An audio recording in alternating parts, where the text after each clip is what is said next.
Very good afternoon. Thank you all so much for coming. I know it's a busy time of the year, but we are also in for a very special treat. I'm really delighted to welcome Professor Stephen Toope, Vice-Chancellor of Cambridge University.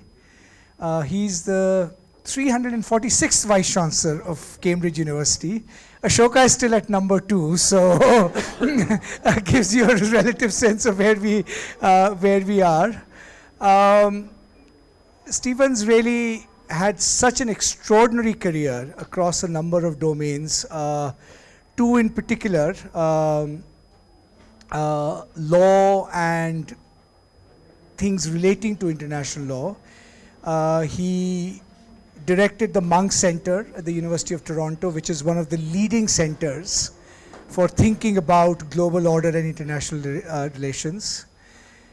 His experience as a practitioner, he's been special representative on Aboriginal rights.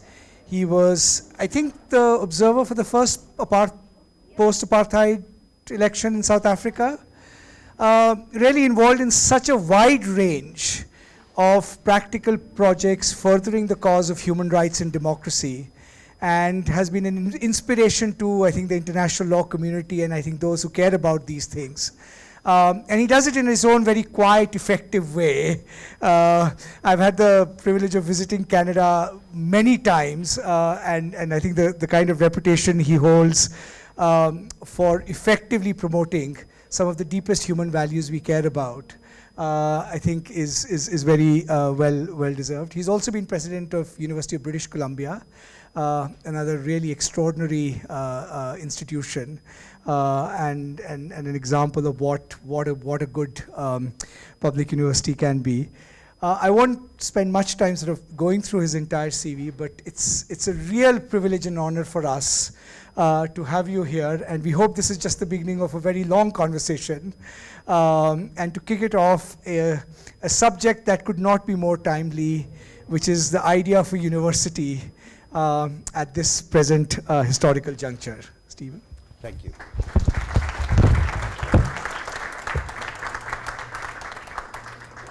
Thank you, Vice-Chancellor, distinguished colleagues, dear students. It's really a tremendous honor to be here at Ashoka University. Thank you very much for welcoming me, my wife Paula, and my colleagues from Cambridge today. And what a remarkable campus this is. To have created it in such a short time is really a testament to the vision of your founders, and it's a testament to the dedication of this generation of staff and students of the university. Frankly, how refreshing it is in a world where many minds appear to be closing. One can find here in this university an institution designed for the purpose of broadening thought. Ashoka University is an institution designed to increase knowledge, an institution with a strong research culture where students can expand their horizons. And in so doing, I hope, expand the horizons of India herself. It is both aspirational and indeed, for those of us around the world, inspirational. I've been in India many times before, but this is only my second visit as Vice-Chancellor of the University of Cambridge. And one of the reasons that my colleagues and I are here now is to refresh and reaffirm our ties of cooperation with our Indian counterparts. Another, of course, is to meet new friends and explore and establish new partnerships. On Monday in Bangalore, my colleagues and I visited the Institute for Stem Cell and Regenerative Medicine, with which we have a truly impressive collaboration on cancer research already, led by Professor Ashoka Venikatraman, who's both at Cambridge and here in Bangalore. Yesterday afternoon in Delhi, I met with senior representatives of key government ministries, and we had a very productive talk about the future of potential collaboration between the government of India, trying to identify some key themes for its aspirations and how Cambridge might be able to contribute. We talked of priorities, how our university and associates can cooperate towards achieving those priorities. And I was entirely heartened by the spirit of openness and forward thinking that they brought to the discussions. Now, as you know, India, which will soon have the largest population in the world, and where 1/4 of the population is under age 25, like you, 1/4 of the population. If you're in Japan or in Canada or in Germany and that statistic is mentioned, it's extraordinary. The opportunity that is present in that statistic and what it represents is amazing. Bursting is this subcontinent with brilliant, determined young people. India, and indeed the world, needs graduates like you whose eyes have been opened through education. And not just in STEM subjects, as important as they are. Although the solutions to the great challenges of our era will in part be scientific and technological, the context is invariably human. We need capable graduates in arts and humanities. We need their words to articulate the very questions that we must address. We need their ability to put a human perspective on the challenges that we face collectively. And the wonderful thing in this world of diminishing resources, the truly wonderful thing is that knowledge is not a finite resource. Everyone can partake of knowledge and its benefits, and in doing so, far from depleting supplies, will actually augment them for the future. That's an extraordinary thing to think about, that knowledge grows as it is gained collectively. Through exploring and developing knowledge of the liberal arts, as students do at this university, we delve into the heart of humanity itself. Through the study of cultures, of our past, of our literature, and of ourselves, we find new lenses through which to view our problems. And that's crucial, because in the 21st century, we simply must find new ways of seeing, new ways of sharing our ideas, and new ways of tackling some gargantuan problems. We rely on people who think critically and on researchers capable of examining every aspect of a problem. That is one of the key roles of global universities. But what do I mean when I use the term global universities? Does it mean that a university attempts to encompass the globe with multiple campuses? Perhaps that a university's students and staff reflect the world's diverse populations? Should a university primarily address global issues? Is it about building international partnerships? Or should a global university be at the forefront of international issues demonstrating leadership? One dictionary defines global to mean, quote, pertaining to the whole world, worldwide, universal, end quote. The word university comes from the same root as that last word, the Latin universitas, the whole, the whole. Global universities must be places where we're allowed to think freely, to collaborate with one another and to share our findings and our ideas, where the breakthroughs are made and the innovations developed that fuel the future, where potential leaders, academic, entrepreneurial, political, artistic, civic, are nurtured. They must be places where knowledge is created, collected, curated, and communicated unencumbered by imperatives of profit or short-term policy, and where governments, international organizations, businesses, the nonprofit sector, and leading researchers and thinkers come together to find solutions to urgent global problems. And we do have many such problems. We live in what I call, borrowing from W.H. Auden, an age of anxiety, a time when the world faces challenges of deep complexity. As the population expands to the point where the planet's resources simply may not be able to cope, many regions of the world lack basic necessities of life.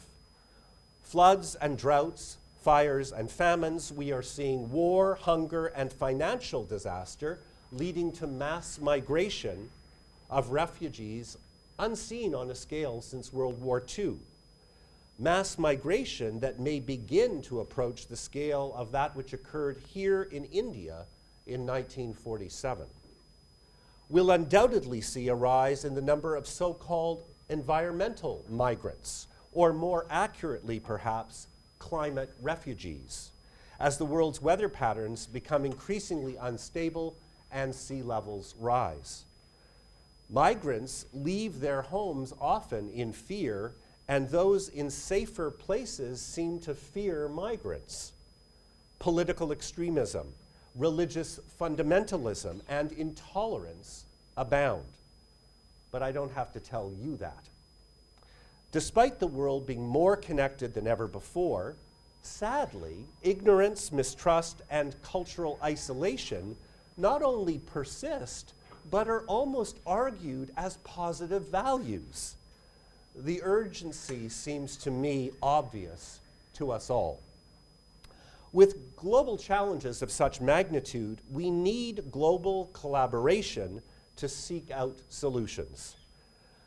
The threats posed by microbial resistance don't stop at international borders. Diabetes and Alzheimer's disease care not whether a sufferer's skin is black or white. A city's fog of air pollution won't end where the neighboring farmland begins, nor do its effects discriminate between adults, children, or livestock.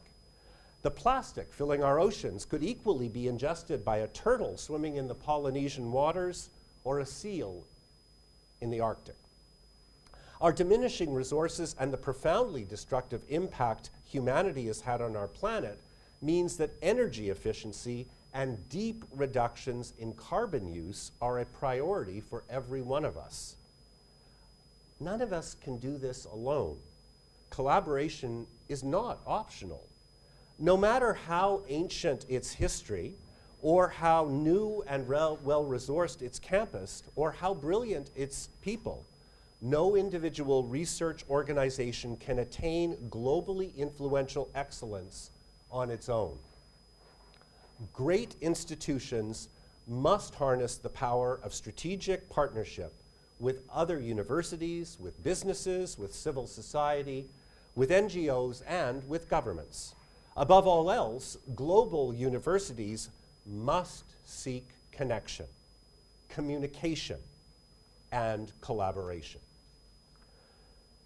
We all wish to see changes in the world, changes that will make it a better place for everyone, and especially for the poor. Cambridge is currently working together with Indian institutions on many projects with that aim. Our academics are working with Indian researchers on large-scale research projects on crucial life-saving issues, tackling microbial-resistant tuberculosis, for example, inclusive education, creating more sustainable agriculture. I'm very proud of work we're doing in the fields of human biology, therapeutics, and healthcare. These are key collaborations working towards effective, more personal forms of medicine that really are targeted, therefore more efficient and more effective. I was delighted to attend the launch last year of Tigris, an interdisciplinary, inter-university, international project based here in India. It's about how to attain sustainable crop production and resource use in different regions of India, with a particular emphasis on water use. Although much of the project is, of course, scientific, it places research on crops and farming practices in the context of widespread changes taking place in Indian society today, including changes in the role of women in rural communities.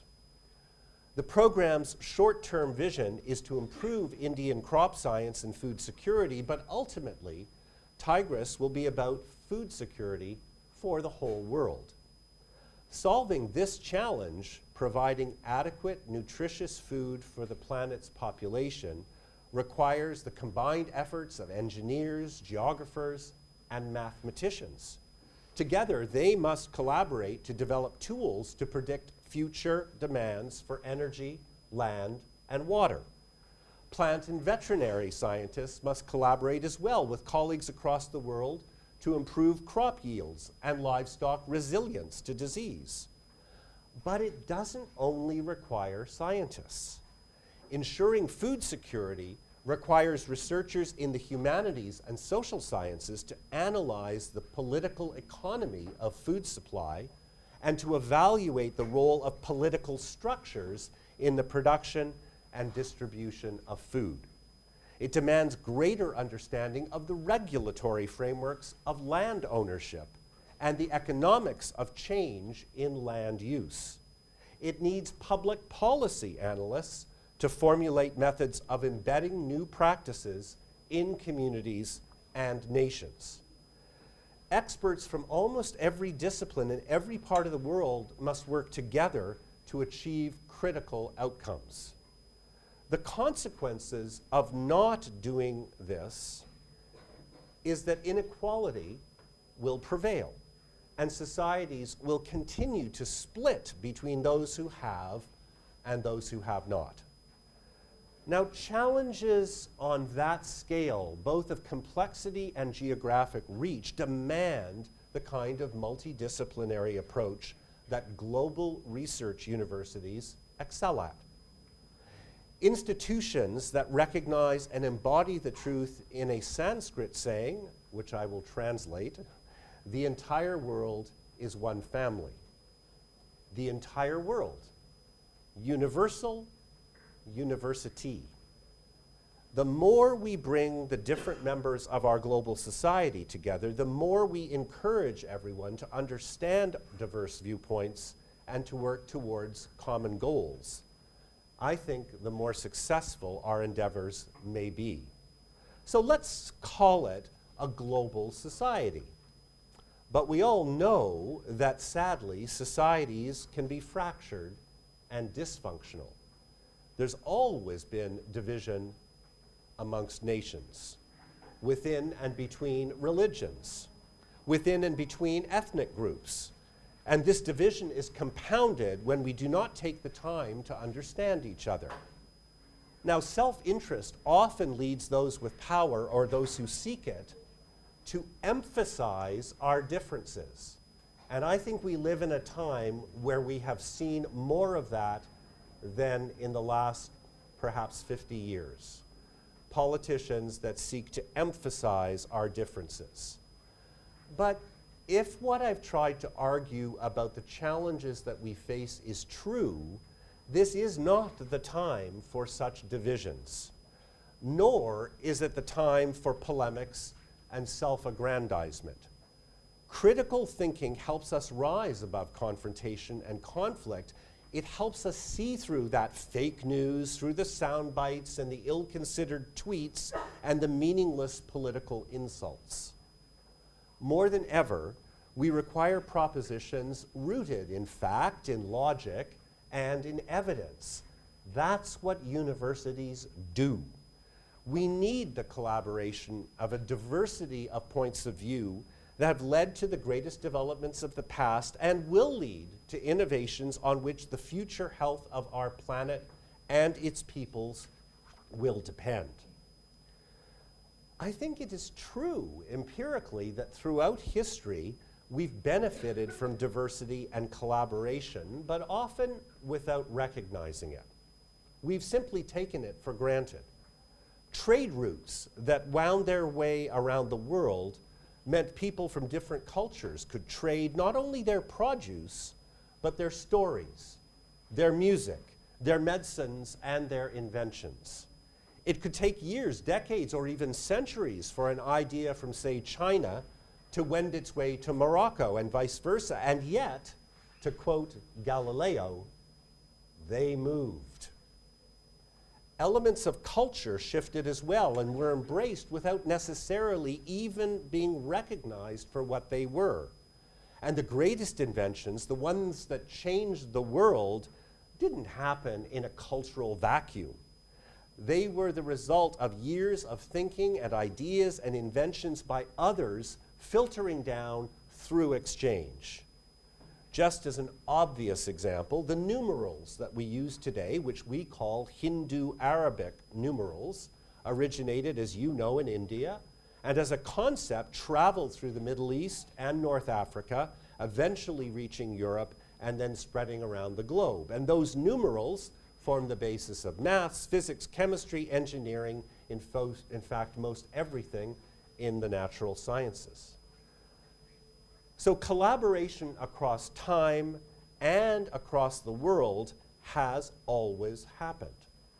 And now, of course, we have the capacity to work together in ways that we couldn't have imagined even 20 years ago.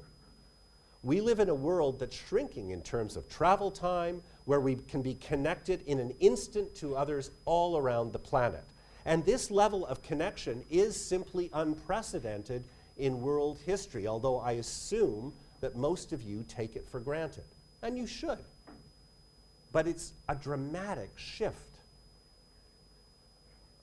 Now, I know that I've stressed anxiety, urgency, and the need for action. I hope I haven't depressed you. That was not my intent.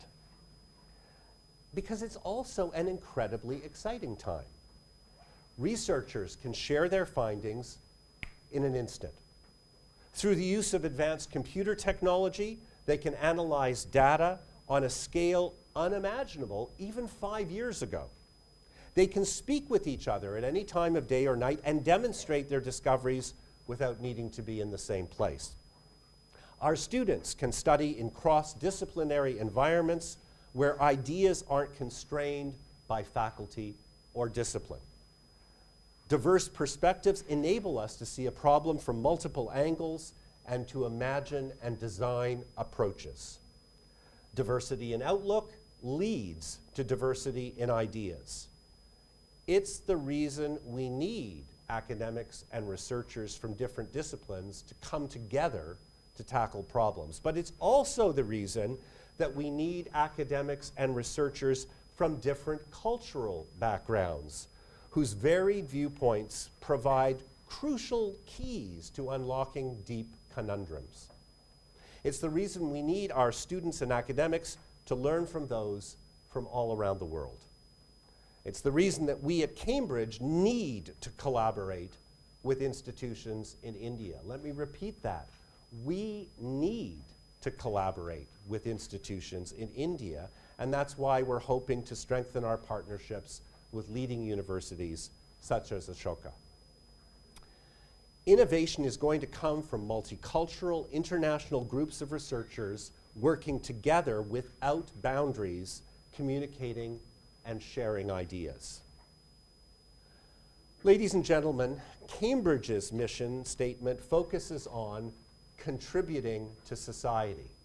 That's the hook on which everything else is built. Ashoka's speaks of a commitment to public service. Universities, with our common thread of education, research, and global collaboration, have an extraordinary ability, and I believe an obligation, to direct our research towards ensuring the world becomes a better place. Now, that doesn't mean that every single person in the institution is directed outward, because very much a part of what we need to do is to understand ourselves. And so sometimes simply sitting in the library and figuring something out in a different way or for the first time is a contribution. Not just economic development or technology transfer, but the building up of human knowledge is a contribution. We have the power to collaborate in ways that we haven't even thought of yet. And increasingly, if we're going to address all of those global problems that I enumerated earlier, we must use that power of collaboration. And then if we do, I think that the possibilities are without limit. So that is the power of global universities. Seeing possibilities not only for ourselves, but for knowledge itself. That infinite resource that we can share and share and share, and then keep on sharing and indeed growing. The long-term and peaceful future of our planet must be, I think, our common purpose, no matter what our field or where we're based. With deep respect for one another, we can collaborate from near or far, and we can use our knowledge and ideas and amazing technology that is in our inheritance to make the next years better than the ones before.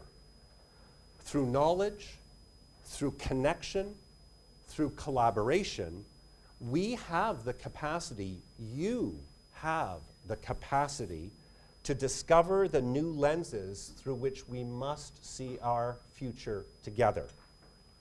We have the capacity to find the paths that can lead us, and together each of us, out of that age of anxiety. Thank you very much.